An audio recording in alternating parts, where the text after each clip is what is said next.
So, hello, welcome to our YouTube channel Mahatma Educator. I'm Abhishek, and today we are going to discuss chapter 3 important topics. ठीक है, तो आज जो है हम लोग चैप्टर 3 के इम्पोर्टेंट टॉपिक्स को डिस्कस करने जा रहे हैं। तो आप लोग वीडियो को शुरू से लेकर अंत तक जरूर देखिएगा। हमने जो जो बताया है वही से अगर आप कर लेते हो, वो सब अगर आप कर लेते हो तो आपको 55 से 60 नंबर लाने में कोई नहीं रोक सकता। और जो मैंने बताया है हर एक टॉपिक को मैंने बताया कि इस टॉपिक का आपको डिफाइन याद करना है या क्या याद करना है, सब चीज मैंने बताया।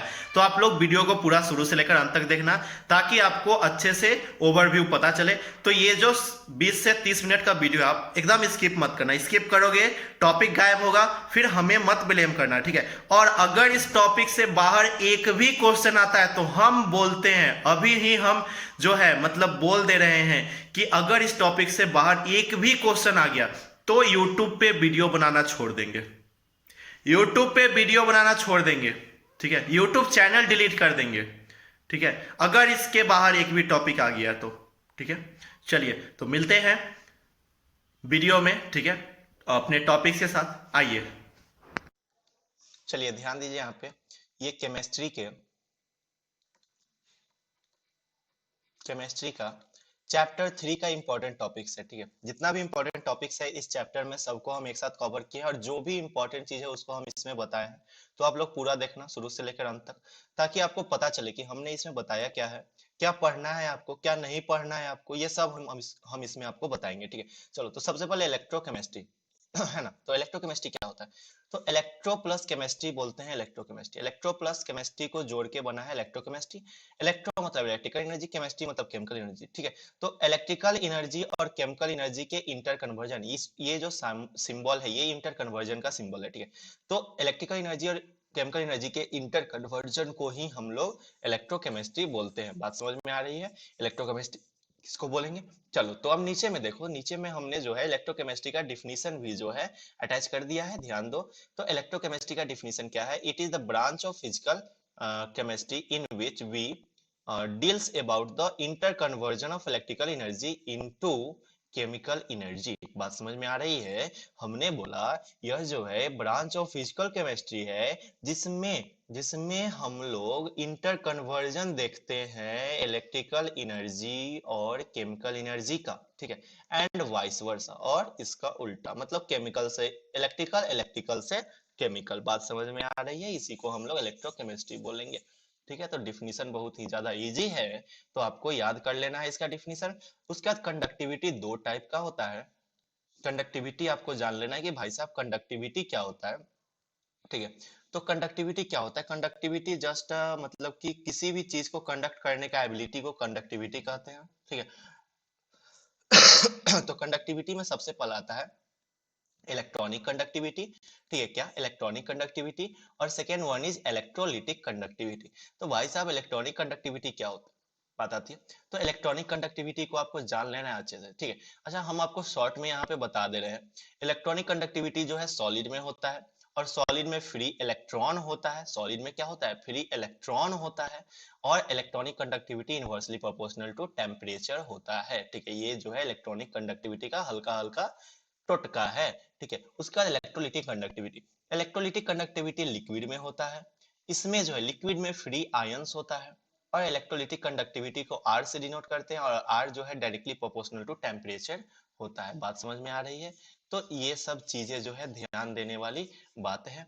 आगे चलो, आगे क्या है आपको ध्यान देना। तो यहाँ पे है इलेक्ट्रॉनिक कंडक्टिविटी। तो भाई साहब इलेक्ट्रॉनिक कंडक्टिविटी का आपको क्या जान लेना है? डिफाइन जान लेना है। क्या जान लेना है? डिफाइन अच्छे से जान लेना है। फिर इलेक्ट्रोलाइट का भी आपको क्या जान लेना है? डिफाइन जान लेना है अच्छे से, बहुत ही अच्छे से, क्योंकि डिफाइन, अच्छा जो हम बोले वही जानो। अगर डिफाइन बोले तो डिफाइन इसका पढ़ो, ठीक है। कम समय है, कम समय में अच्छा तैयारी आपको हम करवा देंगे, ठीक है, विश्वास रखो बस। तो जो बोल रहे हैं वो करो, पक्का यही सब चीज आएगा। इससे बाहर अगर आ गया ना तो फिर हम अगले साल से YouTube पे वीडियो बनाना बंद कर देंगे, YouTube चैनल अपना बंद कर देंगे, ठीक है, अगर ये सब नहीं आया तो, ठीक है।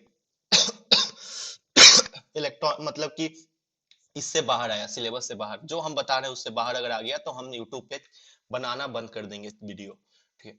तो इलेक्ट्रॉनिक कंडक्टिविटी का डिफाइन, इलेक्ट्रोलाइट का डिफाइन, ठीक है।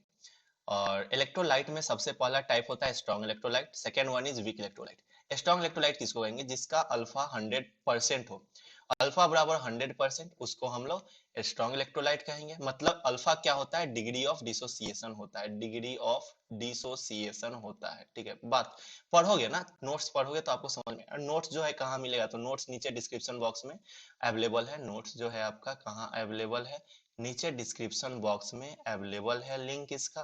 तो जाना है नोट केमिस्ट्री नोट्स प्लेलिस्ट, ठीक है। इस तरीके से वहां पे लिखा हुआ है और बगल में लिंक है। लिंक पे आपको क्या कर देना है? क्लिक कर देना है। क्लिक करोगे तो आपका प्लेलिस्ट खुल जाएगा। प्लेलिस्ट जैसे ही खुलेगा वहां पे हर एक मतलब कि चैप्टर का नोट्स दिया हुआ है, और जो भी चैप्टर्स बचे हुए हैं उसके नोट्स बहुत जल्द डाल दिए जाएंगे, 2 से 3 दिनों में, ठीक है, बहुत जल्द। ठीक है, तो ये बात समझ में आई ना कि स्ट्रॉन्ग इलेक्ट्रोलाइट, वीक इलेक्ट्रोलाइट किसको कहेंगे, ठीक है। चलो आगे बताते हैं, वीक इलेक्ट्रोलाइट किसको कहेंगे? वीक इलेक्ट्रोलाइट तो जिसमें अल्फा जो है 0% से बड़ा होना चाहिए और 100% से छोटा होना चाहिए। मतलब अल्फा जो है 0 और 100 के बीच में होना चाहिए, ठीक है। 0 और 100 के बीच में होना, 0 और 100 नहीं होगा, 0 भी नहीं होगा और ना ही 100 होगा, इसके बीच में होगा, मतलब कि 1 से लेकर 99 तक। बात समझ में आई? चलो नेक्स्ट हम लोग आगे देखते हैं। आगे है आपको यहाँ पे, हम जो है इस ये जो टॉपिक है ना, ये मेरा फेवरेट टॉपिक है। और इसमें जो है ये सब टाइप का जो टॉपिक जितना भी रहता है ना, वो मेरा फेवरेट टॉपिक रहता है। इसमें हम शॉर्ट ट्रिक निकालते हैं और एक शॉर्ट ट्रिक आपको भी दिखाने का कोशिश कर रहे हैं, और आप भी कोशिश करना इसी तरीके से शॉर्ट ट्रिक बनाने का, ठीक। फैक्टर अफेक्टिंग इलेक्ट्रोलिटिक कंडक्शन, ठीक है। कुछ फैक्टर है जो कि इलेक्ट्रोलिटिक कंडक्शन को अफेक्ट करते हैं। तो ये जो है एक लाइन में हम यहाँ पे लिख दे NVSSTD। तो भाई साहब NVSSTD क्या है? NVSSTD है क्या? हमें तो नहीं समझ में आया कि NVSSTD क्या है। तो पूरा देखो, N फॉर नेचर ऑफ, चलो हम आपको दिखा देते हैं, नोट्स खोल के दिखा देते हैं, आपको समझ में आ जाएगा, ठीक है। नोट्स खोल के आपको दिखा देते हैं, आपको समझ में आ जाएगा। चलो तो मेरे साथ आप चलिए देखिए, यहाँ पे हमने जो है नोट्स खोल लिया है। तो देखो सेम यही टॉपिक है यहाँ पे, नोट्स में भी, हमारे नोट्स में भी, या फिर आप जो नोट्स बनाए वहां पर भी होगा, ठीक है। तो हमारे नोट्स से पढ़ोगे ना, नोट्स से पढ़ोगे तो आसान टॉपिक और इजी टॉपिक आपको मिल जाएगा, और वो भी इजी लैंग्वेज में, ठीक है। तो यही आपको हम रिकमेंड करेंगे कि आप मेरे नोट्स से पढ़ो। तो factor affecting the electrolytic conduction, कुछ फैक्टर है जो कि इलेक्ट्रोलिटिक, तो हमने क्या बताया? NVSSTD। क्या बताया? NVSSTD मतलब क्या? N for nature of electrolyte, V for viscosity, NV है ना, nature of electrolyte, V for viscosity, ठीक है। याद करने का तरीका है, जब लेकिन आपको याद पूरा करना होगा ना, तब तब ये ठीक काम आएगा, ठीक है। NVSSTD विस्कोसिटी, फिर ठीक है। अच्छा क्या था, ध्यान दो, NVSSTD, ठीक है। N for nature of electrolyte, V for viscosity, S for size of ion, S for size of ion, S for फिर से S solvation of solute, T for temperature, D for dilation. NVSSTD याद रखना है, NVSSTD आपको अच्छे से याद रखना है। बात समझ में आई? चलो अब हम लोग जो है आ जाते हैं अपने PDF में और देखते हैं क्या है। चलो तो देखो यहाँ पे NVSSTD nature of electrolyte, viscosity, size of ions, solvation of solute, temperature और क्या, डाइल्यूशन, यही ना। चलो तो ये बात याद रहेगा ना, ये सब ये जो है कुछ फैक्टर है, ठीक है। अच्छा अब जो है टॉपिक है ओम्स लॉ। तो ओम्स लॉ का आपको अच्छे से आना चाहिए, एकदम अच्छे से लिख लो। ओम्स लॉ आपका डेरिवेशन अच्छे से आना चाहिए, डेरिवेशन प्लस में डिफाइन इसका, DEFINE डिफाइन इसका, ठीक है। डेरिवेशन और डिफाइन ओम्स लॉ का आना चाहिए। फिजिक्स का भी ये इंपॉर्टेंट टॉपिक है, ओम्स लॉ का डेरिवेशन और डिफाइन होना चाहिए, ठीक है। फिर करंट का आपको डिफिनीशन पता होना चाहिए, फॉर्मूला पता होना चाहिए, इसको करंट को डिनोट कैसे करते हैं, तो I से डिनोट करते हैं, I बराबर Q/T होता है, ये सब आपको पता होना चाहिए। रेसिस्टेंस का आपको डिफिनीशन पता होना चाहिए, रेसिस्टेंस का यूनिट पता होना चाहिए, ठीक है। फिर से आपका इसका डायमेंशन पता होना चाहिए, ठीक है। बात समझ में आ रही है ना। और करंट का भी डायमेंशन, यूनिट, ये सब पता करके रखना, ठीक है। रेसिस्टेंस का डायमेंशन, यूनिट, फॉर्मूला, ठीक है। या और जो है आपको डिफाइन याद कर लेना है। रेसिस्टिविटी का भी वही चीज, डिफाइन, फॉर्मूला, डायमेंशन और यूनिट याद कर लेना है अच्छे तरीकों से। अब आगे चलते हैं हम, आगे क्या है ध्यान दो। तो आगे जो है आपका क्या है, effect of temperature on resistance of wire, ठीक है। कुछ effect of temperature on resistance of fire, temperature का क्या इफेक्ट है रेसिस्टेंस ऑफ फायर में। तो देखो यहाँ पे RF मतलब कि रेसिस्टेंस फाइनल बराबर R0 जो है, ये जो R0 है मतलब रेसिस्टेंस इनिशियल, रेसिस्टेंस फाइनल बराबर R0 into 1 plus alpha delta T, ठीक है। R0 into alpha delta T, ठीक है, यही बात हुई, समझ में आया? हाँ, आर एफ बराबर R not into one plus alpha delta T, effect of temperature on resistance of wire. ठीक है, ये जो है फॉर्मूला अच्छे से याद कर लेना। फिर आगे चलते हैं हम लोग। आगे क्या है आपको, तो आगे जो है आपको कंडक्टिविटी का जो है, सॉरी, आगे क्या है आपको कंडक्टिविटी का आपको डिफाइन अच्छे से देख लेना है कि भाई साहब कंडक्टिविटी होता क्या है, इसका यूनिट देख लेना है। ठीक है, फिर कंडक्टेंस का आपको डिफाइन अच्छे से देख लेना है कि भाई साहब कंडक्टेंस क्या होता है। सेल कांस्टेंट का डिफाइन आपको देख लेना है कि भाई साहब सेल कांस्टेंट क्या होता है, इसको डिनोट किस चीज से करते हैं, ये सब आप अच्छे से देख लेना। फिर आगे आता है एक इंपॉर्टेंट टॉपिक जो आता है वो है आपका मोलर कंडक्टिविटी। ध्यान दो, मोलर कंडक्टिविटी वीवीआई लिख लो, वीवीआई। ठीक है, मोलर कंडक्टिविटी। तो मोलर कंडक्टिविटी का यहाँ पे हमने डिफिनीशन अटैच कर दिया, ये जो है आपका फॉर्मूला है और यहाँ डिफिनीशन है। द कंडक्टिंग, अच्छा देखो, बहुत मेहनत लगा है भाई साहब, देख रहे हो कितना मेहनत से हमने नोट्स बनाया है आपके लिए। ठीक है, सिर्फ और सिर्फ आपके लिए, तो इसका मेहनत आपको चुकाना होगा। कैसे? शेयर करके।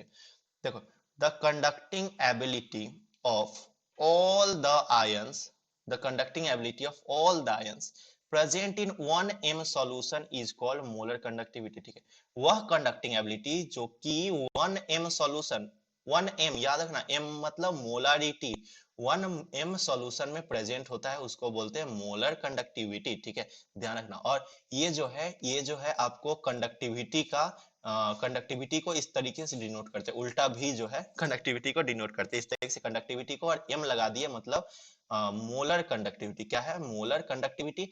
मोलर कंडक्टिविटी बराबर के बाई मोलारिटी, याद रखना इसको। ठीक है, के बाई मोलारिटी याद रखना। ठीक है, यहाँ पे डिफाइन भी हम अटैच कर दिए, क्यों? क्योंकि बहुत ज्यादा इंपॉर्टेंट है। ठीक है, फिर इसका यूनिट भी इंपॉर्टेंट है, यूनिट को भी मैंने अटैच कर दिया है। क्या है?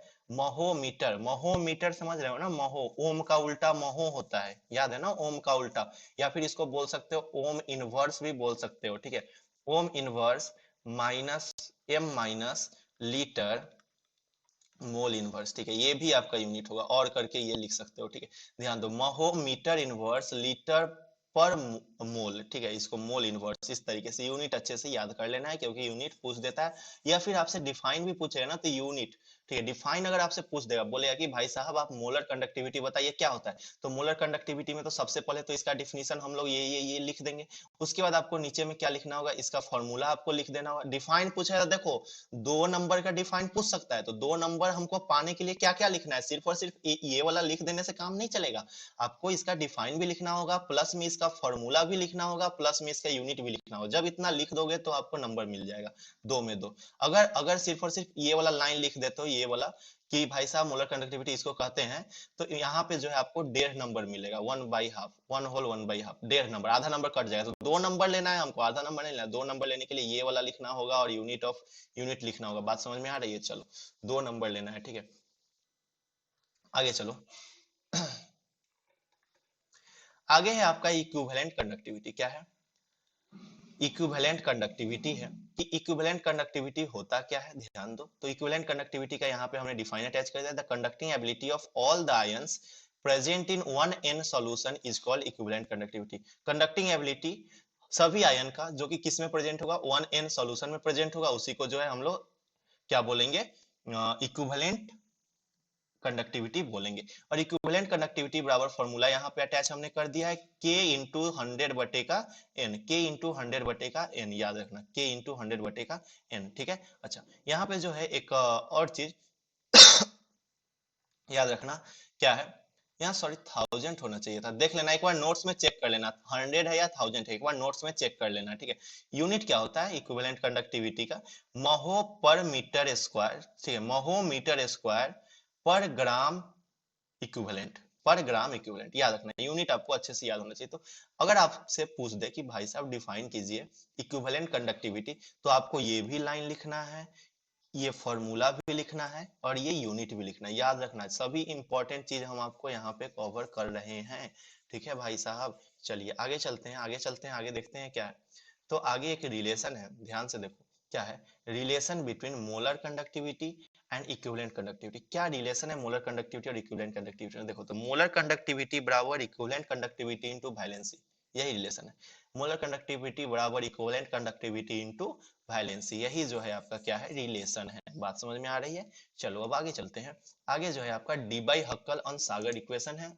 क्या है? Debye Huckel Onsager equation है। तो Debye Huckel Onsager equation क्या होता है? तो देखो ये जो है ना इस तरीके से देखो, यहाँ पे हमने यहाँ पे डिनोट किया है। पहले तो देख लेते हैं किसको क्या बोलते हैं, ठीक है? पहले देख लेते हैं किसको क्या बोलते हैं। बात समझ में आ रही है? किसको क्या बोलते हैं देख लेते हैं, ठीक है? देखो यहाँ पे क्या है, ये जो है देखो पहला क्या है, तो इसको बोलेंगे ऐसे अगर लिखा रहा है तो सबसे पहले तो ये जो है इसको मोलर कंडक्टिविटी बोलेंगे, और ऊपर में सी लग गया, सी फॉर कंसंट्रेशन, तो बोलेंगे इसको molar conductivity at concentration C. क्या बोलेंगे? Sorry, molar conductivity at concentration C. बात समझ में आ रही है? तो molar conductivity at concentration C बराबर molar conductivity at infinite dilution, क्या बोलेंगे? इनफाइनाइट डाइल्यूशन, देखो यहाँ पे infinite dilution minus A root C. A क्या है? तो ए आपका कांस्टेंट है, ठीक है? यहाँ पे देखो हमने अटैच कर दिया है, ये है आपका molar conductivity of concentration C. Molar conductivity at zero concentration, अगर जीरो हो, ये देखो यहाँ पे जीरो है ना, तो इसको बोलेंगे molar conductivity at zero concentration. अगर ऊपर में इनफाइनाइट का साइन हो तो molar conductivity at infinite dilution, C for concentration of solution, ये जो सी है ना रूट के अंदर या फिर यहाँ पे सी है, इसको बोलेंगे कंसंट्रेशन ऑफ सॉल्यूशन। और ए क्या है? तो constant which depend upon the nature of solute, constant जो कि नेचर ऑफ सॉल्यूट पे डिपेंड होता है। बात समझ में आ रही है? तो ये चीज इंपॉर्टेंट है, ये दोनों formula Debye Huckel Onsager equation का जो है ना, यही दो दो इक्वेशन है, ठीक है? इस दोनों इक्वेशन को अच्छे से देख लेना, ठीक है? और वर्ड में भी हमने नोट्स में अटैच कर रखा है, तो नोट्स में जाओ D by Huckel Onsager equation को अच्छे से पढ़ लो। नोट्स में जाओ और D by Huckel Onsager equation को अच्छे से पढ़ लो, ये दोनों इक्वेशन को अच्छे से याद कर लो, किसको क्या बोलते हैं इसको अच्छे से याद कर लो, क्योंकि इंपॉर्टेंट है भाई साहब। D by Huckel Onsager equation, sugar नहीं सागर बोलेंगे, सागर मतलब क्या? सी, समुद्र, ठीक है? चलो आगे आता है कोहलरूच लॉ। क्या आता है? कोहलरूच लॉ, ठीक है? कोहलरूच लॉ, ठीक है? तो ये जो है क्या है, molar conductivity at infinite dilution of solution, किसका? सॉल्यूशन का, is equal to M into, देखो ये जो है यही कोहलरूच लॉ होता है। कोहलरूच लॉ का जो है आपको डिफाइन अच्छे से देख लेना है, ठीक है? जाना डिफाइन अच्छे से देख लेना, डी एफ आई यानी डिफाइन अच्छे से देख लेना, ये वाला जो है इक्वेशन अच्छे से देख लेना। यहाँ m को क्या बोलेंगे, n को क्या बोलेंगे, प्लस क्या है माइनस क्या है, ये अच्छे से देखना। देखो यहाँ पे प्लस है ना, यहाँ माइनस है, ये सब अच्छे से देख लेना, ठीक है? कोहलूच लॉ को, ठीक है? बस यही चीज, ज्यादा कुछ नहीं, इसका डेरिवेशन ये सब मत देखने जाना, ठीक है? बस आपको फॉर्मूला याद करना है और डिफिनीशन याद करना है, ठीक है? उसके बाद मेरिट ऑफ, अब ये जो है ये चीज जो है इंपॉर्टेंट है, मेरिट ऑफ कोहलूच लॉ अच्छे से देख लेना है कि मेरिट क्या क्या मेरिट है कोहलूच लॉ के, ठीक है? ध्यान से देखना मेरिट ऑफ कोहलूच लॉ, ठीक है? मतलब क्या क्या फायदे हैं मेरिट कोहलूच लॉ के, ये सब देख लेना, ठीक है? डिग्री ऑफ डिसोसिएशन क्या होता है आपको अच्छे से देख लेना है कि भाई साहब डिग्री ऑफ डिसोसिएशन क्या होता है, ठीक है? तो डिग्री ऑफ डिसोसिएशन को अल्फा से डिनोट करते हैं, देखो यहाँ पे, तो अल्फा बराबर molar conductivity at concentration C by molar conductivity at zero concentration, या फिर बोल सकते हो molar conductivity at concentration C by molar conductivity at infinite dilution. बात समझ में आ रही है? तो ये दो फॉर्मूला अच्छे से याद कर लेना है। डिग्री ऑफ डिसोसिएशन का डिफाइन आपको अच्छे से देख लेना है, डिफाइन आपको अच्छे से देख लेना है। बात समझ में आ रही है? चलो आगे चलते हैं, आगे देखते हैं क्या है। आगे है आपका आगे देखो ध्यान दो, आयनिक मोबिलिटी है, आयनिक मोबिलिटी को अच्छे से देख लेना है। इलेक्ट्रोलिसिस के डिफाइन को अच्छे से, आयनिक मोबिलिटी को डिफाइन देख लेना, आयनिक मोबिलिटी का सिर्फ और सिर्फ आपको डिफाइन देखना है। इलेक्ट्रोलिसिस का आपको डिफाइन देखना है। बात समझ में आ रही है? डिफाइन देखना है। समझ में आ रहे हो ना क्या बोल रहे हैं हम? जो बोल रहे हैं उस बात पे, वचनों पे ध्यान दो मेरे। उसके बाद लॉज ऑफ इलेक्ट्रोलिसिस देख लेना, बहुत बहुत बहुत ज्यादा इंपॉर्टेंट है, पिछले बार भी यहाँ से क्वेश्चन आया था, ठीक है? लॉज ऑफ इलेक्ट्रोलिसिस देख ही लेना है, क्योंकि यहाँ से क्वेश्चन आया था और आएगा भी, ठीक है? तो लॉज ऑफ इलेक्ट्रोलिसिस, दो लॉज होते हैं। पहला laws first law of electrolysis, ठीक है? इसको हम लोग बोलते हैं फ्राडेज लॉ ऑफ इलेक्ट्रोलिसिस भी बोलते हैं। फर्स्ट लॉ ऑफ इलेक्ट्रोलिसिस वही चीज होता है जो कि फ्राडेज लॉ ऑफ इलेक्ट्रोलिसिस, मतलब कि फर्स्ट लॉ ऑफ इलेक्ट्रोलिसिस का दूसरा नाम क्या है? फ्राडेज लॉ ऑफ इलेक्ट्रोलिसिस होता है, ठीक है? तो फर्स्ट लॉ ऑफ इलेक्ट्रोलिसिस को अच्छे से देख लेना, वहां पे हमने स्टेटमेंट इसका अच्छे से देख लेना कि भाई साहब ये होता क्या है, ठीक है? हमने जो है नोट्स में अटैच कर दिया है, नोट्स में जाओ, नोट्स में आप देख सकते हो। तो फर्स्ट लॉ ऑफ इलेक्ट्रोलिसिस के डिफाइन को अच्छे से देख लेना, सिर्फ और सिर्फ डिफाइन, बाकी कुछ नहीं इसमें देखना है, ठीक है। उसके बाद सेकंड लॉ ऑफ इलेक्ट्रोलिसिस के डिफाइन को अच्छे से देख लेना कि भाई साहब क्या होता है सेकंड लॉ ऑफ इलेक्ट्रोलिसिस, ठीक है। बात समझ में आए? जो बोल रहे हैं उतना कर लो भाई साहब, विश्वास रखो, हम आपको धोखा नहीं देंगे, विश्वास रखो। अगर अगर अगर अगर जो है ना, हम इतना बोल दिए आपको, इतना तक विश्वास दे रहा है, अगर जो हम बता रहे हैं, जो भी इंपॉर्टेंट टॉपिक बता रहे हैं, अगर यहाँ से नहीं आता है क्वेश्चन, अगर यहां से क्वेश्चन नहीं आता है, इससे बाहर से अगर एक भी क्वेश्चन आ गया, एक भी क्वेश्चन, ठीक है, सब्जेक्टिव या ऑब्जेक्टिव, एक भी क्वेश्चन आ गया, तो हम यूट्यूब पे वीडियो बनाना बंद कर देंगे, पक्का। यूट्यूब पे वीडियो बनाना बंद कर देंगे, एकदम बंद कर देंगे, ठीक है। गलत बात नहीं बोलेंगे, सही बात बोल रहे हैं। यहां से क्वेश्चन आएगा आएगा, वो भाई साहब की तरह नहीं जो कि चिल्लाते रहते हैं, कान खोल के सुन लो, ठीक है। वीडियो बनाना हम बंद कर देंगे, यूट्यूब चैनल बंद कर देंगे अपना, ठीक है। चलो आगे देखो, जूल्स हीटिंग इफेक्ट क्या होता है। जूल्स हीटिंग इफेक्ट के बारे में आपको जान लेना कि भाई साहब जूल्स हीटिंग इफेक्ट किसको कहते हैं, फिर पावर किसको कहते हैं, पावर का आपको इसका फॉर्मूला भी, ये जो है ना जूल्स हीटिंग इफेक्ट का एच स्क्वायर बराबर आई आर टी कुछ फॉर्मूला होता है, इसके फॉर्मूला को भी आपको देख लेना है, फॉर्मूला को देख लेना है, या और क्या देख लेना है, डिफाइन देख लेना है, ठीक है, इसका भी आपको डिफाइन देख लेना है। अच्छे से बात समझ में आ रही है? तो जो बोल रहे हैं ना उतना कर लो भाई साहब, आपको तो हम संभाल लेंगे, मार्क्स आपका हम संभाल लेंगे मात्र 2 महीना में। फिर बोलोगे कि भाई भैया के पास जाओ, अपने जूनियर्स को बोलोगे कि भैया के पास जाओ, भैया जो है मात्र 2 महीना में तुमको एकदम अच्छे से तैयारी करवा देंगे, ठीक है। चलो, तो इलेक्ट्रोकेमिकल सेल क्या होता है आपको अच्छे से जान लेना कि भाई साहब इलेक्ट्रोकेमिकल सेल होता क्या है, ठीक है। नोट्स में अवेलेबल है, नहीं अवेलेबल है तो आपको जो है गूगल पे मिल जाएगा कि भाई साहब इलेक्ट्रोकेमिकल सेल क्या होता है, अवेलेबल ही होगा, सब कुछ अवेलेबल है, ठीक है। तो इलेक्ट्रोकेमिकल सेल क्या होता है, इसके टाइप्स क्या क्या है, तो 2 टाइप्स के हैं, इलेक्ट्रोलिटिक सेल, पहला type electrolytic cell, second type galvanic cell, galvanic cell को है डेनियल सेल भी बोलते हैं, ठीक है। चलो अब जो है हमको देखना है आगे क्या क्या, वो देख लो। अब जो है हमको क्या देखना है, सबसे पहला चीज इलेक्ट्रोड क्या होता है, इलेक्ट्रोड का आपको डिफाइन देख लेना है कि भाई साहब इलेक्ट्रोड क्या होता है। फिर से आपका ईएमएफ क्या होता है, इलेक्ट्रोमोटिव फोर्स, इलेक्ट्रोमोटिव फोर्स, ठीक है। ईएमएफ आपको अच्छे से देख लेना है, ठीक है, ईएमएफ आपको अच्छे से देख लेना है, ठीक है, बात समझ में आ रही है। चलो आगे चलो, आगे है आपका सेल रिप्रेजेंटेशन। तो यहाँ पे हमने एक ट्रिक दिया है सेल रिप्रेजेंटेशन का, ट्रिक है ये, ठीक है। सेल रिप्रेजेंटेशन लोन क्या है, लोन, तो लोन, ठीक है, L for left, O for oxidation, ये इंपॉर्टेंट नहीं है, ये इंपॉर्टेंट नहीं है, बस यहाँ पे हमने इस तरीके से दे दिया है, ठीक है। ये इंपॉर्टेंट नहीं है, जानना जरूरी नहीं है, बस यहाँ पे देख लो। और नोट्स में समझने के लिए मैंने दे दिया, नोट्स में इसको एक बार पढ़ लेना, एक बार इसको पढ़ लेना, एक बारी पढ़ लेना, ठीक है, एक बार इसको पढ़ लेना, दोबारा मत पढ़ना, एक बार पढ़ लेना, समझ लेना क्या होता है, बस बात खत्म, ठीक है। और इसका जो है इक्वेशन भी यहाँ पे हमने दे दिया है, देख लेना बस क्या होता है इक्वेशन, ठीक है, बस यही चीज, बाकी इसमें कुछ इंपॉर्टेंट नहीं। उसके बाद concentration of cell, concentration of cell का जो है इक्वेशन हमने यहाँ दे दिया, कंसंट्रेशन ऑफ सेल होता क्या है। अच्छा, ये आर जो है ना, आर फॉर राइट और एल फॉर लेफ्ट होता है, बात समझ में आ रही है। चलो आगे चलो, आगे जो है आपका बहुत इंपॉर्टेंट चीज है, Nernst equation in case of concentration of cell, Nernst equation, Nernst, ये क्वेश्चन आता है, Nernst equation in concentration of cell. तो इसका ये इक्वेशन है, यहाँ पे देखो हमने प्रोवाइड कर दिया है, आपको याद कर लेना अच्छे से इक्वेशन को, ठीक है। चलो आगे देखो, आगे क्या है, आगे है आपका इलेक्ट्रोकेमिकल सीरीज है, इलेक्ट्रोकेमिकल सीरीज को अच्छे से देख लेना है, ठीक है। फिर आपका आता है एप्लीकेशन ऑफ इलेक्ट्रोकेमिकल सीरीज, कुछ एप्लीकेशन है इलेक्ट्रोकेमिकल सीरीज के। तो यहाँ पे देखो हमने हिंदी में लिख के आपको बता दिया कि नोट्स में टोटल 15 एप्लीकेशन है, देखो नोट्स में, मेरे नोट्स में जाके पढ़ लेना, 15 होगा, 15 एप्लीकेशन आपको याद होना चाहिए, ठीक है। तो टोटल 15 एप्लीकेशन है, टोटल 15 एप्लीकेशन है, एप्लीकेशन ऑफ इलेक्ट्रोकेमिकल सीरीज के, इलेक्ट्रोकेमिकल सीरीज के कितना एप्लीकेशन है, 15 एप्लीकेशन है टोटल, अच्छे से याद कर लेना इसको, ठीक है। उसके बाद आता है कमर्शियल सेल, क्या आता है, कमर्शियल सेल क्या होता है, कमर्शियल सेल को याद कर लेना अच्छे से। कमर्शियल सेल में पहला टाइप प्राइमरी सेल आता है, सेकेंड टाइप सेकेंडरी सेल आता है। प्राइमरी सेल का एग्जांपल हो गया ड्राई सेल और बॉटम सेल। बॉटम सेल भाई साहब आपने देखा है कहीं पे, तो बॉटम सेल आपने देखा होगा, कहाँ पे देखा होगा, तो बटम सेल जो है आपने शायद और शायद देखा होगा घड़ी में, घड़ी जो आप हैंड में, हाथ में जो घड़ी पहनते हो ना, तो एक छोटा सा इस तरीके से बटम के टाइप का सेल देखे हो, बटम के टाइप का, उसी को बटम सेल कहते हैं। ठीक है, चलो तो बटम सेल क्या होता है, प्राइमरी सेल का ये जो है। अच्छा, ये ड्राई सेल के बारे में अच्छे से जान लेना है, बटम सेल के बारे में अच्छे से जानना है। एग्जांपल है इसका, ये मतलब कि इसको नहीं जाने, अब प्राइमरी सेल के बारे में अच्छे से जान लेना है, प्राइमरी सेल का डिफाइन। ठीक है, प्राइमरी सेल होता क्या है। सेकेंडरी सेल का अच्छे से डिफाइन जान लेना है, सेकेंडरी सेल होता क्या है, इसका एग्जांपल एनआईसीडी सेल।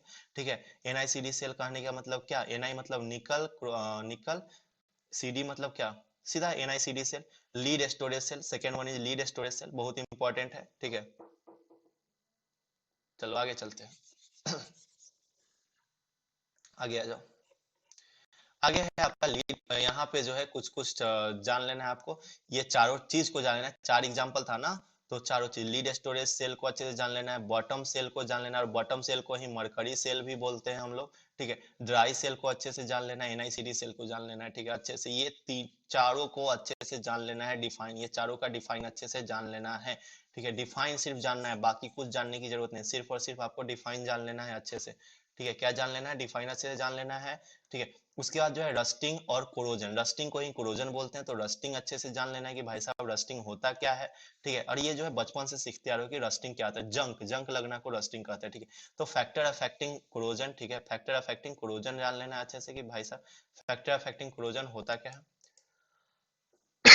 सॉरी। ठीक है, फैक्टर अफेक्टिंग कोरोजन मतलब कि रस्टिंग से जो क्या अफेक्ट होता है, कुछ फैक्टर है वो जान लेना है।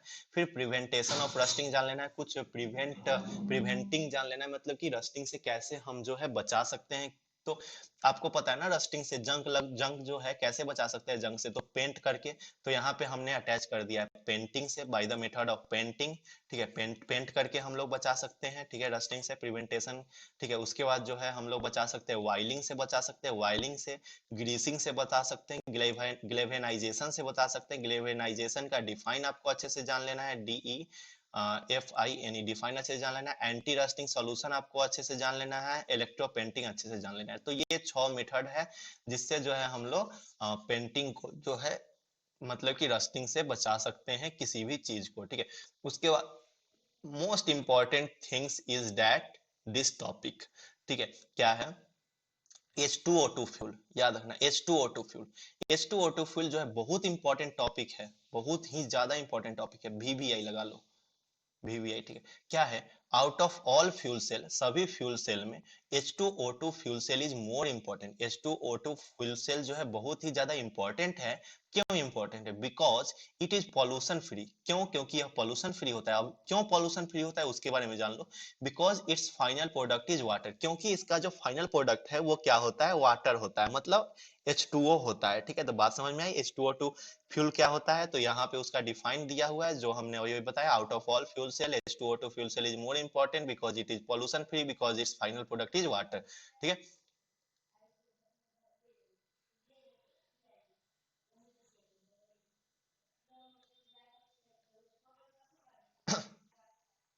अब देखो, अब यहाँ पे जो है हमने क्या किया है, आ, एक फिगर अटैच किया है। ठीक है, एक फिगर अटैच किया है, बोलो कैसा बना है। ठीक है, तो ये आपका H2O2 फ्यूल सेल का फिगर है।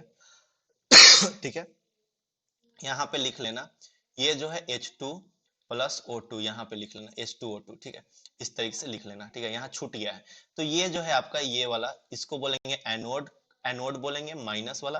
ठीक है, और ये वाला जो रॉड है इसको बोलेंगे कैथोड बोलेंगे। ठीक है, और जो है, ठीक है, ये बात समझ में है, यहाँ से H2 जाता है, यहाँ से O2 जाता है, तब जो है H2O2 यहाँ से निकलता है। बात समझ में आई, यही जो होता है H2O2 फ्यूल सेल होता है, पॉल्यूशन फ्री होता है। ठीक है, इसको क्या गोबर गैस बोलेंगे। चलो, और ये जो दोनों है, ये जो दोनों है, ये जो दोनों रॉड है, इसको बोलेंगे कार्बन रॉड। क्या बोलेंगे, कार्बन रॉड। ठीक है, अच्छा, इसका इक्वेशन भी जो है हमने यहाँ नीचे में अटैच किया है, देखो ध्यान दो इक्वेशन। क्या है equation, at anode H2 plus 4OH minus क्या देता है, 4H2O प्लस 4 इलेक्ट्रॉन देता है। ठीक है, अच्छा, एट कैथोड क्या देगा, 2 O2 plus 2H2O plus 4 electron क्या देगा, 4OH माइनस देगा। तो यहाँ से क्या होगा, 4OH माइनस से 4OH माइनस खत्म होता है, तो ये वाला चीज बचता है। ठीक है, देखो 2 क्या बचेगा, तो यहाँ से 2H2 बचेगा, और यहाँ पे क्या बचेगा, O2 बचेगा ना। H2 और O2 मिलके क्या बनाएगा, 2H2 और प्लस O2 बनाएगा, और क्या देगा ये 2H2O देगा। क्या देगा, 2H2O देगा। 4H2O में से 2H2O जाएगा, 2H2O देगा। बात समझ में आया? 4 इलेक्ट्रॉन से 4 इलेक्ट्रॉन भी कट जाएगा, ठीक है। और ये वाला क्या देगा, 2H2O देगा। बात समझ में आ रही है? तो बस देखो कितना इजी है ना। तो ये सभी टॉपिक को आपको जो है अच्छे से कवर कर लेना है, ठीक है। अच्छे से कवर करने का मतलब एकदम कंठस्थ होना चाहिए आपको। हम जहां से बोले वहां से आपको एकदम कंठस्थ बोल देना है, ठीक है, अच्छे से। चलो, तो आज के लिए बस इतना ही। अब जो है हम लोग क्या देखेंगे नेक्स्ट टॉपिक में, नेक्स्ट वीडियो में, नेक्स्ट चैप्टर का देखेंगे। और कल जो है आपका नेक्स्ट वीडियो जो है आपका किस चीज का आएगा, तो हम आपको कम्युनिटी में प्रोवाइड कर देंगे, ठीक है। जाके वहां पे देख लेना। और इंस्टाग्राम पे सभी लोग फॉलो कर लीजिए, ठीक है। वहां पर भी जो है 1000 फॉलोअर्स होने वाले हैं, तो जल्दी जल्दी आप लोग सहयोग करके 1000 फॉलोअर्स पे ले जाइए। और जैसे ही 10,000 हो जाएगा वहां पे, ठीक है, तो क्या होगा ना कि स्वाइप अप का ऑप्शन आ जाएगा। उसके बाद जो है हम लोग जो है वहां पे कुछ भी कर सकते हैं, मतलब कि कोई भी टेस्ट सीरीज ऑर्गेनाइज कर सकते हैं। आप लोगों को टेस्ट देने में आसानी होगा, ठीक है। और वैसे तो हम जो है 14 तारीख से टेस्ट लेना स्टार्ट कर रहे हैं, 14 नवंबर से, on the offer of Diwali offer आपको दे रहे हैं। 14 नवंबर से टेस्ट लेना स्टार्ट कर रहे हैं। और टेस्ट का जो क्वेश्चन होगा वो कहाँ अपलोड होगा, तो टेस्ट का क्वेश्चन आपको टेलीग्राम पे अपलोडेड मिलेगा। टेस्ट का क्वेश्चन, सॉरी टेलीग्राम बोल रहा हूँ, टेस्ट का क्वेश्चन आपको इंस्टाग्राम पे अपलोड रहेगा, ठीक है। वहां पे जाना है, क्वेश्चन डाउनलोड कर लेना है, या फिर क्वेश्चन वहां से देख के आपको क्या करना है, टेस्ट दे देना है। और अगले दिन जो है हम आपको आंसर प्रोवाइड कर रहे होंगे वहीं पे, ठीक है। तो वहां से जाके आपको मिला लेना है। और ये टेस्ट कौन ले रहा है, ये टेस्ट हम नहीं ले रहे हैं, ये टेस्ट आप लोग अपने आप का टेस्ट लोगे, ठीक है। तो मैथ्स का टेस्ट होगा, फिजिक्स का टेस्ट होगा, केमिस्ट्री का टेस्ट होगा। समझ में आ रहा है ना। बायोलॉजी का भाई साहब नहीं ले सकते, बायोलॉजी का भी टेस्ट ले सकते हैं, ठीक है। तो ये चारों सब्जेक्ट के टेस्ट वहां पे हम ले रहे होंगे, ठीक है। और अल्टरनेट डे पे लेंगे, और लगातार एग्जाम तक ये चीज चलते रहेगा, ठीक है। तो आप लोग जाइए इंस्टाग्राम पे फॉलो कीजिए। इंस्टाग्राम का आईडी हमारा नीचे में डिस्क्रिप्शन बॉक्स में दिया हुआ है। वैसे जो है यहाँ हम लिख देते हैं अभिषेक अभिषेक सिंह 3452, ठीक है, 3452। बगल में जो है @ लगा देना, अभिषेक सिंह 3452, ठीक है। चलिए यही जो है मेरा आईडी है। तो मिलते हैं अगले वीडियो में, तब तक के लिए जय हिंद, वंदे मातरम।